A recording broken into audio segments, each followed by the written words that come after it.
Happy Valentine's Day! So I thought I'd do something a little different today. The video that I was planning to have out this week is taking a little longer than usual, so instead I thought I'd put out this Valentine's Day video all about writing. So what I'm going to do is first go through a really quick, brief little get to know me about writing, basically what I love about writing and why I love it, and then go into a tier list of romantic tropes. Today I'm just going to answer 3 questions about my love of writing and where I come from, and pose the questions to you as well. So if you feel like, you could share in the comments. Okay, first question. What made you want to write? Okay, 3 things. I think the first one is pretty obvious. I love to write because I love to read. I think all of us can kind of relate to that.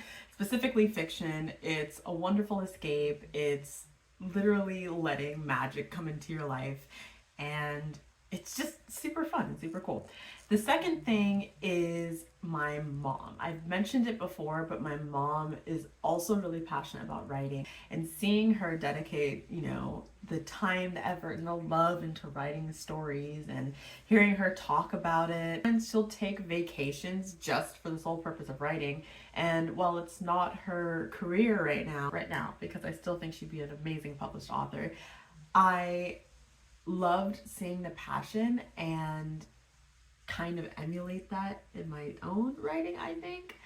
The third thing is I have had a very active imagination, and daydreaming used to be a really good escape for me. So I would sit for hours. This is the only time I would sit for hours because I was a very hyperactive child, but I think it kind of gave me a break. I had a lot of self-esteem issues growing up. I've had a lot of times where I felt like maybe I was just being too much, but in the stories in my head, everyone could be as extra as they wanted to be, and it just kind of evolved into this love of daydreaming and going on stories, taking inspiration from the stories I was reading from books in the library, and just taking them on in new adventurous ways. And so a few years ago, when I had a particular story that kind of like popped into my head, it stuck with me, and it's been with me ever since, and I'm actually excited to write it down. After starting to kind of like sketch out parts of this story, I looked into actual story writing, and I absolutely fell in love with that process, and I'm going to get to that in a second. The next question is, what is your favorite part of the writing process? So I think there is something to, the pouring your heart and soul into a story, the escape of it, maybe the beautiful prose you can write as you embrace your inner poet. But for me, my absolute favorite part of writing is actually the planning that goes in before I even start writing. So in general, there's 2 kind of camps, or really it's more like a spectrum, but there are people who are planners and pantsers. Planners being people who like to plan everything out before, or however much of it out before they start writing, and the pantsers who like to kind of like, they say, fly by the seat of your pants. And they're also called flow writers or discovery writers, who they'll get an idea in their head and they just kind of sit down at their laptop or typewriter or notebook, and they just kind of let the story come to them. I'm definitely the first one. One of my favorite things is a story structure. I like the kind of like the puzzle aspect of it, where you have these key moments, these key events that typically happen in the story, and figuring out how to come up with something interesting and new and unique that kind of fits within those parameters, and sometimes breaking those parameters and coming up with something unexpected. That's the part that I love. I don't know, it gets my gears going. It's really cool. It's really fun. Last question is, what type of stories do you love? I love stories that are a great big adventure. So one of my favorite movies is Pirates of the Caribbean. And yes, it's cheesy, but it is such a good time. And the idea of going out and there being some element of like maybe like mystical magic, and the like, I guess the aesthetic of Pirates in the Caribbean, not necessarily the look, but like that feel of the great unknowns. Some of my favorite stories are like Harry Potter, and it has its issues. I'm not saying it's perfect, but I love the magic, the whimsy, and the adventure. Those are the stories that I love. The story that I'm writing is definitely going to feature a lot of that adventure-esque element, not as much of the magical, whimsical side of things. There's a little bit of whimsy, but the story that I'm actually already planning to write after this story that I'm writing now is going to be a lot more of that like mystical, magical, whimsical. I like stories that, while they do have the tension and they might have their dark moments and even some tragedy in them, overall, it's a romp. You know, it's a good time. They're doing cool things. They're out on crazy adventures. I'm not too into the heavily emotional stories, or it's, you know, just nothing can possibly go right for this character. And I'm not talking about the plot. I'm talking like folks doing them dirty, them making bad choices. Like, I don't know. I take it too much to heart. It just makes me sad. So I like a good, fun romp. So now that I've been able to introduce myself to y'all a little bit, I thought it would be fun to go through 20 romance type tropes and kind of rank them how I personally would put them on a tier list. This isn't necessarily the end all be all of what trope is best. Whatever you like is a-okay. This is just for me, just something fun to do. Okay, so here I have my fluffy pillow, a cozy blanket, some socks to match the blanket.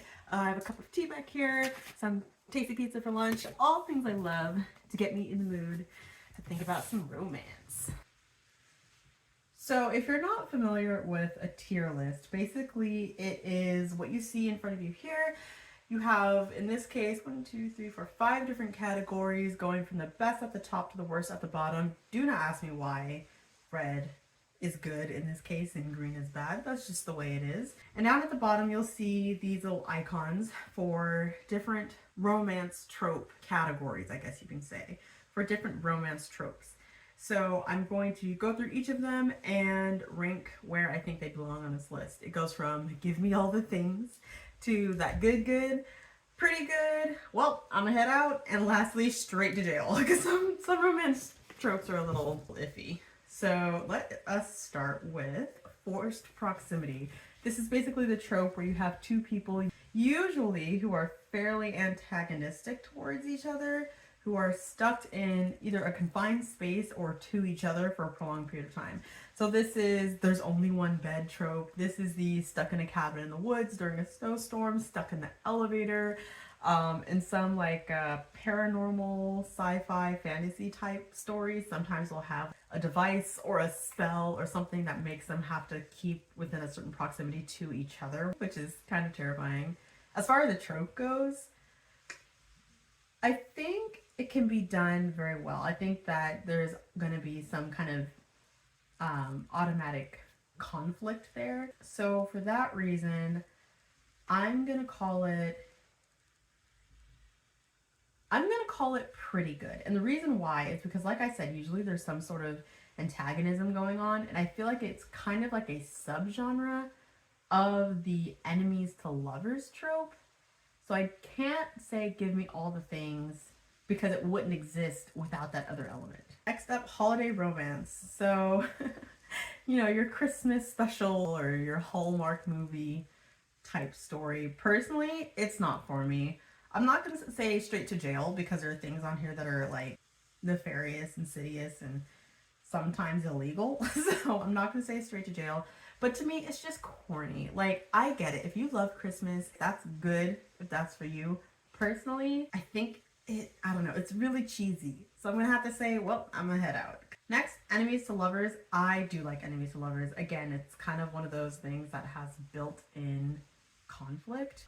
I saw another creator on like TikTok or Instagram a long time ago, and I don't remember who it was, but they said one of the reasons why this trope is so good is because the rivals from the get take each other seriously because they're a threat. So I really like this trope. I'm going to put it in that. I'm going to put it in give me all the things. I love a good enemies to lovers trope. It's very good. And it also is kind of like an umbrella over a lot of other tropes that I really like. Forced proximity is pretty good, but there's some other ones that I really liked. Secret identity. Now, there's secret identity where there's like, oh, there's this person and I'm falling in love like through letters or messages or whatever, and who are they? And then there's also the secret identity of like, I met this person and turns out that's not the person that I thought they were. So it's kind of two different stories that can come out of this trope. But I do like the concept of like that mystery of like figuring out who they are, why they're here, what's going on.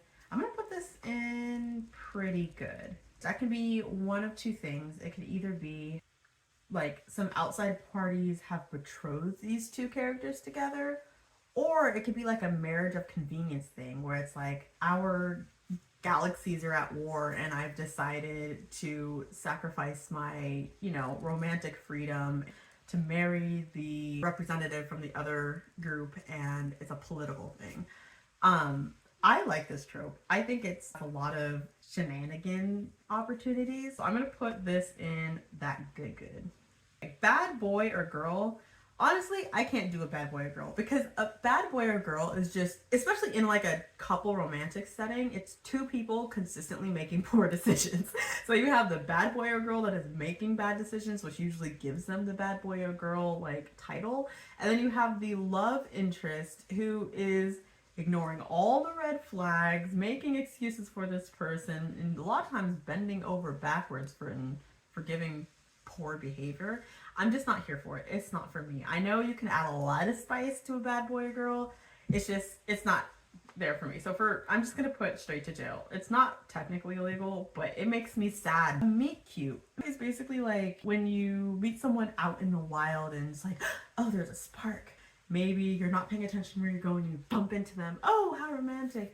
I think it's really sweet, but I don't think it's the most entertaining. If it's like a meet cute and then turns into a mystery, I'm down for it, but more for the mystery than the meet cute. So I'm gonna put this in, well, I'm gonna head out. Now, I'm sure there are well written romances of damsels in distress. When I think of damsel in distress, I think of extremely passive characters. I think of just a lot of ineptitude. And that's not always true. Like, say a person is like, especially in like the kidnapping trope, person is kidnapped and in a situation that no normal person would be expected to be able to get themselves out of, but they're still a competent character. I feel like a lot of caveats of how the damsel in distress story would have to play out in order for me to like it. For the fake relationship, now these can get really messy, but I think that's why I actually really like them. Because from the get, you could be friends or enemies for this. You can put yourself in this relationship or have someone else put you in the relationship. There's a lot of wiggle room of how the story can play out. But whether you like the person that you're with and you're in this situation by choice, you're kind of working with someone else towards some sort of goal, like the reason why you're in this fake relationship in the first place, which just lends to more active characters. You're making decisions, you're choosing how you're going to conduct this ruse, and it's just a good time. It's a fun romp. So for this one, I'm gonna put it, give me all the things. All right, soulmates, where you're destined to be with someone. I like soulmates. Maybe it's a little bit of, imagine having somebody who is so compatible with another person. Like there might be tension still, but it's almost like that unrealistic desire some people have to like pick out different characteristics of a person. Now, academic rivals to lovers, it doesn't have to be an academic situation. It can just be a rival. I put it in a different category than enemies to lovers because not an enemy, but somebody that you are in some sort of competition with. I think it's a good time, usually because whether it's academics or a tournament or just whatever sort of environment where there's a rivalry, there's going to be some tests or there's going to be competitions. There's going to be things that the characters are preparing for beyond just their romance. And I'm realizing as I'm going through this that I think that's what I need in my romance. There are some really good stories where it's like mostly centered around the romance. I think I like my romances to be a companion piece to another major element of a story.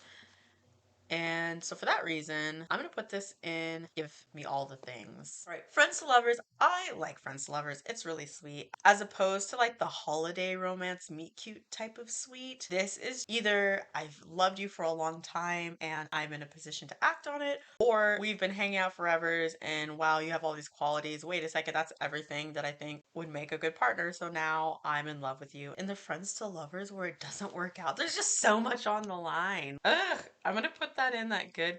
It'll keep me reading if I feel like there are some serious stakes. Oh, the drama with the love triangle. I don't know if it's because I was like a teenager during the whole Twilight and Vampire Diaries and like Hunger Games, all of it, every story that was for the demographic that I was in included a love triangle, sometimes like a forced love triangle. Like, why is this even in the story? And I think for that reason, I'm so done with a love triangle. The accidental pregnancies slash suddenly parents. It's kind of almost two different categories. I would say accidental pregnancy, no. Suddenly parents, yes. I like a story that's like a child shows up and they're like 6 years old. Now, this could be really dramatic too, where it's like, I had a kid 6 years ago and I never knew. But I like the fun version where it's like, hey, surprise, you're my parent. And it's like, oh no, I have to figure out how to be a parent. Oh, shenanigans ensue. So if it's lighthearted, and even with the accidental pregnancy, they can be kind of lighthearted, like, oops, this thing happened. Okay, let's figure out how to be a family. Ah, I like a feel good romance. I like my drama and my stakes sometimes to be elsewhere. So for that reason, I'm gonna put this in pretty good. It could be fun. It could be at a lot of tension. The Billionaire. Now, billionaire stories, specifically in romance, is very much just a lifestyle fantasy. In my opinion, the ones that I've read, the guy is just like an accessory to the lifestyle that is really where the love is in the stories. But you can't buy my love. But then all the bad behavior that you're doing is kind of forgiven. It's kind of like the same thing with the bad boy and bad girl thing. I just don't like seeing people with a bajillion red flags get away with bad behavior. So, for that reason, I'm putting the billionaire in straight to jail. They don't have to go to jail. They probably wouldn't go to jail because they have enough money to buy their way out, but not on my bookshelf. The amnesia or memory loss trope. So, this can either be like a person in a relationship and they lose all their memory and their partner is like slowly rebuilding the relationship with them. It could also be like done in a creepy way where it's like, oh, this person lost their memory. I'm going to fill a position in their life that maybe I didn't have before, but you don't remember that. I think because there's that element of either mystery because you're in the perspective of the character who has a memory loss, or tension and thriller because you're in the perspective of the character who is doing like the manipulating. Might seem hypocritical, but I'm actually gonna put this in pretty good. Especially because with memory loss, if it is a manipulative thing, there's an objective truth, and just by the nature of the narrative, there's a good chance that the truth is going to come out. So, like, the whole time you're waiting for the shoe to drop, and that's fun. And then, like, the fallout, and it's like, ah! Okay, opposites attract. Every time I think of opposites attract, I think of, like, I'm a country boy and you're a city slicker. I think that this is a good opportunity for miscommunication, which, similar to the amnesia, where you're kind of with miscommunication, you kind of know an objective truth, but the perspective of the character is off and you're just waiting for all the pieces to come together or um, the other shoe to drop. I think there's also a lot of character growth inherent in this trope because each side of this opposite is learning how to do something new, whether that's relating to a different perspective or getting into new positions, entering new worlds, and it's just character growth on character growth. So for that reason, I'm gonna put that in that good. Okay, age gap. The picture I chose is a little criminal. This is one of those where it's like, I get why it's a trope, but as far as good storytelling goes, I feel like a lot of times, similar to the billionaire, there's just a crazy power imbalance, and it can easily put the usually the younger character into a really passive role. Also, there are some stories with some illegal shenanigans where it's like you're talking about an age gap. Well, how big is this gap? How young was the younger party when you first started this situation? And that can get a little gross sometimes. So I'm gonna put that in straight to jail. Of course, not all age gap stories are like that. But again, sometimes it just seems like unnecessary drama and I get bored of it. A second chance romance. So you have good character relationships because you have a strong history together. So the story has potential to be a good one with those character relationships being already established before the story starts. But you do lose a little bit of that discovery element of like newer romances. But people are constantly changing. There's always room to learn more about a person. Sorry, battery died. Okay, let's get back to it. Lastly, we have Forbidden Love. Now, similar to Enemies to Lovers, there is going to be conflict no matter what in this. And I think conflict is really what makes a story interesting. So, because of that, I feel like it's going to be up in this higher level of this tier. Yeah, I'm going to put this up here because even with like classic stories like Romeo and Juliet, you have people making bad decisions, but not all of the obstacles are self-imposed, which I get frustrated with stories like that where it's like you could make other choices. You don't have to go the hard way, especially with Forbidden Love. Similar to like a fake relationship, you have two people working together for a common goal, and that's going to give you some character relational things. You got the conflict there. I think Forbidden Love can be done really, really well. And you also probably have a discovery period of when these two characters that have been forbidden are starting to fall for each other. So as far as a romance goes, I think it ticks a lot of the boxes that I like. I think you can tell that as far as romance stories go, if there's too much of like unhealthy conflict type stuff, it gets straight to the bottom. But if there's like the right amount, it adds a little space and I like it. And that's kind of where I think my personal view on romance tropes would be. Now, of course, if you have a differing opinion, I'm not saying that you're a bad person or your taste isn't good if your list looks completely different than mine. This is just where I am at. But I would love to hear where you would place these different tropes. I think that'd be really interesting if anybody wants to share. Well, that's that. I am really happy that it's Valentine's Day. I love love. And I think that sometimes Valentine's Day might seem a little off putting or stressful, high pressure. But I think if you focus on surrounding yourself with things that you love, whether that be pizza or a nice hot cup of tea, I think that's good. I think that focusing on the things that you love, the people that you love, is just a good reminder to celebrate those things in your life. So this Valentine's Day, whether or not you have a romantic partner, maybe send a message to someone that you love and do something that you love today, whether it's with a partner or a friend or by yourself. Personally, I love to write, so I'm going to make some time to get some writing done today. I hope you guys all have a good one. Thanks for watching. Peace.